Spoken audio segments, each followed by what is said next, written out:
Bien, tu sais, parfois on me pose très souvent la question de savoir quelle est la vraie différence entre les personnes qui réussissent dans l'entrepreneuriat et les personnes qui abandonnent généralement au bout de 3 mois. La plupart des gens pensent que généralement c'est une question d'argent, de chance, de contact ou je ne sais quoi, une idée révolutionnaire qui tombe pas magie, alors que non, en fait ça n'a rien à voir avec tout ça. La vérité, elle est vraiment beaucoup plus simple, mais vraiment beaucoup plus simple. Et je vais être honnête avec toi dès maintenant, si aujourd'hui tu galères, ça n'a rien à voir avec le fait que tu sois mauvais. On ne t'a juste jamais réellement montré, mais de manière concrète, comment fonctionne un entrepreneur ou en tout cas la trame d'un entrepreneur qui réussit réellement. On t'a parlé de business, on t'a parlé de stratégie, on t'a parlé de marketing, mais personne ou presque personne n'a jamais pointé le doigt sur le vrai problème, tes habitudes. En fait, c'est de ce que tu fais lorsque personne ne te regarde, de ce que tu fais lorsque ce que tu essayes d'entreprendre ne paye pas encore. Et c'est exactement ce que je vais te montrer aujourd'hui dans cette vidéo. Dans cette vidéo, je vais te dévoiler les 5 habitudes indispensables qui séparent les entrepreneurs qui pèsent de ceux qui ne voient jamais de résultats. Reste bien jusqu'à la fin parce que la 5e habitude est littéralement celle qui m'a fait changer de niveau, du tout au tout. Et si tu passes à côté de cette vidéo, mon ami, tu risques de perdre des années de ta vie. Bref, on commence. Bon, déjà, première chose, tu ne peux pas réussir si tu ne sais pas ce que tu fais. Et je sais, ça paraît logique, mais attends. Ce que tu dois comprendre, c'est que la majorité des gens foncent généralement dans un mur sans même eux-mêmes s'en rendre compte. L'entrepreneuriat, ce n'est pas juste je me lance, ce n'est pas juste je vais essayer, ce n'est pas juste je vais me lancer et voir ce que ça donne. Non, un entrepreneur qui réussit, c'est quelqu'un qui sait exactement où il va et comment il va y aller. Tu dois avoir un plan de base. C'est quoi ton objectif? Pourquoi est-ce que tu veux atteindre cet objectif réellement? Comment est-ce que tu veux l'atteindre? Quel est ton plan? Quelles sont les actions que tu dois faire chaque jour pour pouvoir, au jour le jour, t'avancer vers cet objectif-là? Les gens échouent parce qu'ils n'ont aucune direction. Ils veulent réussir. Ok, d'accord. Mais réussir quoi? Pourquoi? Comment? À quel rythme? Avec quelle stratégie? Concrètement, qu'est-ce que tu veux dire par réussir? Tu vois, dans la vie, en fait, tu n'obtiens pas ce que tu mérites. Tu obtiens ce que tu exiges. Et tu ne peux rien exiger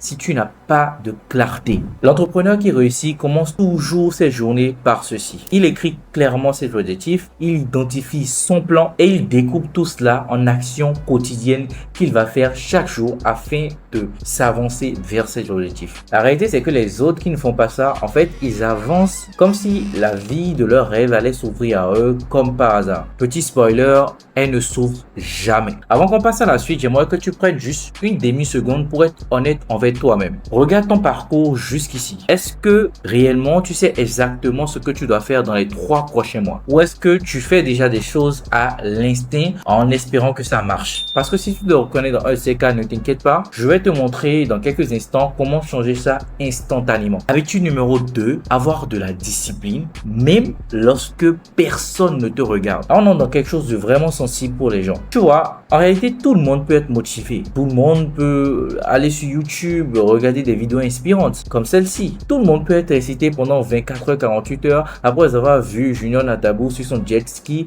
à Dubaï sur Instagram. Et la discipline, c'est faire ce que tu dois faire, même lorsque tu n'en as aucunement envie. Même quand tes résultats mettent du temps à arriver, même quand tu te compares, même quand tu as la flemme et même lorsque personne ne valide ce que tu fais en ce moment. La discipline, c'est ce moment où il est 23 heures, tu as envie d'aller scroller sur TikTok, mais que tu te rappelles que tu t'es promis de travailler sur ton projet avant de dormir. Alors tu le fais. La discipline, c'est quand tu te lèves le matin, que tu t'occupes de ton business alors que tes potes dorment encore. La discipline, c'est pouvoir faire preuve de sérieux avant même de voir une once de petits résultats venir. Ce que la plupart des gens ne comprennent pas, c'est que c'est la discipline qui crée le résultat. Ce n'est pas le résultat qui crée la discipline. Et tu sais pourquoi toutes ces personnes abandonnent? Parce qu'ils pensent que l'entrepreneuriat, c'est excitant. Alors que non, 80% du temps, l'entrepreneuriat, c'est répétitif, invisible et ingrat. Mais bonne nouvelle pour toi, c'est ce 80% très ennuyant qui va pouvoir te permettre de construire ta vie de rêve. Et je vais t'avouer un truc qui va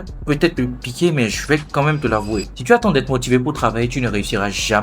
Jamais. La discipline te porte là où ta motivation te lâche. La motivation, elle est en temps de scie. La discipline, quand tu l'as et tu travailles peu importe ce qui se passe. Habitude numéro 3 que tu dois prendre dès maintenant pour te rapprocher de ta vie de rêve, c'est d'apprendre plus vite que les autres. Tu sais ce que j'ai remarqué chez tous les entrepreneurs qui réussissent? Ils ont tous, mais vraiment tous, une obsession très bizarre. Une obsession que les 99 autres pourcents ne comprennent vraiment pas. L'obsession de l'apprentissage. Oui, mon ami, ils apprennent tout le temps. Quand ils ratent quelque chose, ils analysent. Quand ils réussissent, ils comprennent pourquoi est-ce que ça a marché. Quand ils ne savent pas faire, ils vont chercher la compétence et ils vont l'apprendre. Quand ils veulent aller plus loin, ils investissent en eux, ils investissent dans des formations ou dans des accompagnements. Et tu vois, je vais te dire la vérité. Le marché ne paye pas les gens motivés. Le marché va payer uniquement des personnes compétentes. Tu peux être gentil, tu peux être passionné. Mais si tu n'as pas la compétence, tu ne seras jamais payé à ta juste valeur. On est en 2025 hein, et le monde va très vite. Les entrepreneurs qui gagnent vraiment beaucoup aujourd'hui, c'est ceux-là qui ont compris que l'apprentissage n'est pas juste un moment passager.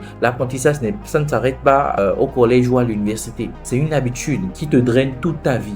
L'apprentissage doit devenir ton lifestyle. L'apprentissage doit devenir quelque chose que tu fais régulièrement jusqu'à ta mort. Et si tu l'intègres dans la tête, tu vas complètement changer ton état d'esprit. Et en changeant ton état d'esprit, tu vas complètement changer ta vie. Et si en m'écoutant, tu te dis, oui, Roméo, moi je comprends vite, je n'ai pas besoin d'apprendre autant, je n'ai pas besoin d'être tout le temps là à apprendre, je suis différent. Laisse-moi te poser une question. Si tu es vraiment aussi différent, aussi compétent que tu le penses, pourquoi est-ce que tu n'as pas encore atteint les résultats que tu souhaites? Voilà, maintenant on avance. Habitude numéro 4, agir sans attendre la perfection. Et ça, c'est l'habitude qui tue 99% des projets. Ce que j'ai remarqué, c'est que la plupart des gens ne démarrent pas leur projet parce qu'ils veulent que tout soit parfait. Et ça en va de même pour des personnes dans mon entourage, dans mon propre entourage. Et ça, c'est dommage. Vous attendez la bonne idée, vous attendez d'avoir la bonne stratégie, vous attendez d'avoir le bon momentum, le bon logo, le bon feeling. Mais ça, je suis désolé, mais ça n'existe pas. Ça ne viendra jamais si tu ne le crées pas. Ça ne viendra jamais si tu ne commences pas. La perfection, ce n'est rien d'autre qu'une excuse que tu te donnes à toi-même. C'est une excuse déguisée que tu te donnes à toi-même pour ne pas agir. Le succès ne récompense que les personnes qui savent passer à l'action en même temps, immédiatement. L'action imparfaite, l'action brouillonne, l'action qui même souvent à tête de vie te fait un peu honte. C'est uniquement vers ça que le succès vient. Un entrepreneur qui réussit, ce n'est pas forcément quelqu'un qui fait tout à la perfection. C'est quelqu'un qui sait avancer même lorsque c'est moche et qui sait que c'est moche, même lorsque ce n'est pas optimisé, même lorsque ce n'est pas sûr. Parce que de toute façon, ton business ne sera jamais à 100% optimisé. Ton business ne sera jamais à 100% parfait. Ce que tu es en train de faire ne sera jamais à 100% parfait. Tu ne seras jamais satisfait. C'est l'action qui crée l'expérience et c'est l'expérience qui mène à la maîtrise. Tu peux rester assis actuellement en train de penser à quelle est la meilleure idée de business aujourd'hui à lancer. Le gars qui a commencé hier là, le clodo qui a commencé hier, même en étant nul que toi, dans 30 jours, il sera meilleur que toi. Juste parce qu'il a su agir avant toi. Il a su apprendre donc avant toi et donc il a su itérer et avoir du résultat avant toi. Et il faut qu'on se le dise honnêtement. Est-ce que tu n'as vraiment pas commencé ou est-ce qu'en réalité tu as juste peur que tes parents parlent? Est-ce qu'en réalité tu as juste honte de toi quand on te voit sur les réseaux sociaux? Est-ce qu'en réalité tu n'as pas juste peur qu'on se dise telle ou telle chose de toi lorsque tu vas te lancer sur les réseaux sociaux, sur TikTok, sur Facebook? Est-ce que ce n'est pas ça que tu caches en réalité derrière le fait de te dire que tu vas commencer plus tard? Habitude numéro 5, pouvoir supporter l'inconfort. Écoute-moi bien, tu peux avoir un plan clair, tu peux être ultra discipliné, tu peux savoir apprendre, tu peux être le mec qui agit le plus rapidement possible. Mais si tu n'es pas capable de supporter des situations inconfortables, tu vas abandonner tôt ou tard. Crois-moi, de simple abord comme ça, tu ne peux pas t'imaginer comme ça, mais je te parle d'expérience. Ça fait 5 ans que je fais du business. L'entrepreneuriat, il n'y a rien de plus inconfortable que cela. C'est inconfortable de dire non, inconfortable de vendre. C'est inconfortable d'être jugé, inconfortable de faire face à ses doutes. C'est inconfortable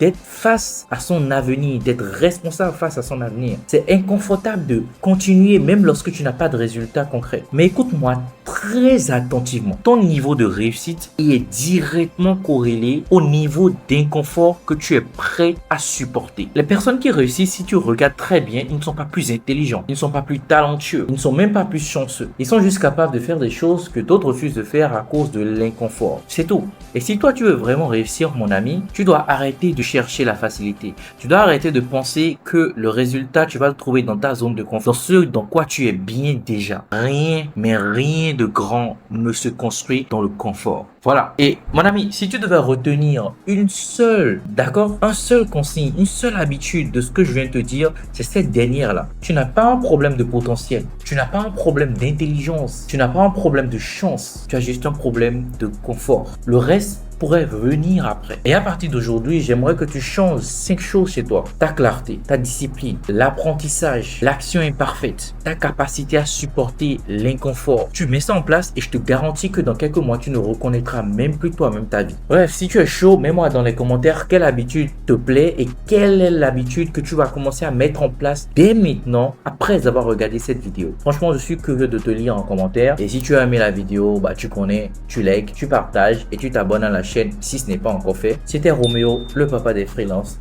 Ciao, ciao, ciao.